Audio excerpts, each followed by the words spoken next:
আপোনালোকে জানে যোৱা ৩ ডিচেম্বৰ তাৰিখে আমি ১০০ ঘণ্টিয়া এটা অনশনৰ কাৰ্যসূচী লৈছিলোঁ।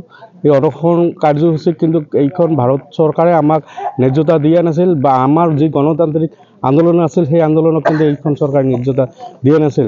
তাৰ পিছত আমি ৰেলপথ অৱৰোধ কাৰ্যসূচী ল'বলগীয়া হৈছিল। অনিৰ্দিষ্টকালীনভাৱে এই ৰেলপথ অৱৰোধ কাৰ্যসূচী আমাৰ ল'বলগীয়া হৈছিল। আৰু যি জনসাধাৰণৰ যি জাগ্ৰত, আমাৰ কোচ ৰাজবংশী জনসাধাৰণে কিন্তু এটা বিৰাট আশা লৈ এই আন্দোলন ইতিমধ্যে ঝাঁপি পৰিছে। কিন্তু পৰিতাপৰ বিষয়টো হ'ল, আজি আমি অসম, পশ্চিমবংগ আৰু বংগৰ বিভিন্ন স্থানত, বিহাৰৰ বিভিন্ন স্থানত এই কাৰ্যসূচী পালন কৰি আছোঁ।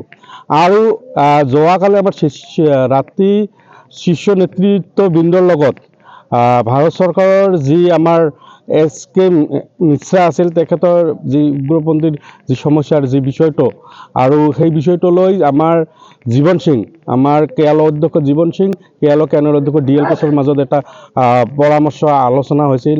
SK মিশ্ৰাই যি কথা দিছিল যে উইদিন 7 ডেজৰ ভিতৰত আপোনালোকৰ শান্তি চুক্তিৰ বিষয়টো এটা মানে ন্যায্যতা পাব, বা এই বিষয়টোৰ ওপৰত এটা আলোচনা হ'ব। সেই মৰ্মে তেখেতসকলে এটা মানে প্ৰতিনিধিৰ এটা মানে লিষ্ট বিচাৰিছিল, আৰু সেই মৰ্মে এই যি কাৰ্যসূচী লোৱা হৈছে এই কাৰ্যসূচীটো স্থগিত ৰাখিবৰ কাৰণে এটা অনুৰোধ জনাইছিল কেন্দ্ৰীয় চৰকাৰে। আমি ধুবুৰী জিলা KSDCয়ে যি আন্দোলন আজি লৈছোঁ, এই আন্দোলনৰ কাৰ্যসূচী আমাৰ জনসাধাৰণ, আপোনালোকে জানে জনতা জনাৰ্দন, এই জনাৰ্দনৰ যি সঁহাৰি আমি পাইছোঁ সেয়া আমাৰ বাবে খুবেই একটা ভাল দিশ, আৰু জনগণে স্বতঃস্ফূৰ্তভাৱে এই আন্দোলনত অংশ লৈছে।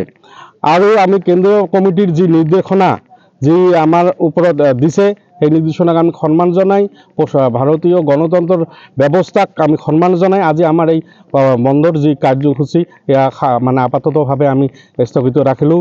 আৰু আমাৰ এই দাবীসমূহ যদি আগন্তুক উইদিন 7 ডেজৰ ভিতৰত নহয়, তেনেহ'লে যে ইয়াতকৈ এটা ডাঙৰ আন্দোলনৰ কাৰ্যসূচী ল'বলৈ আমি বাধ্য হ'ম, এয়া নিশ্চিত।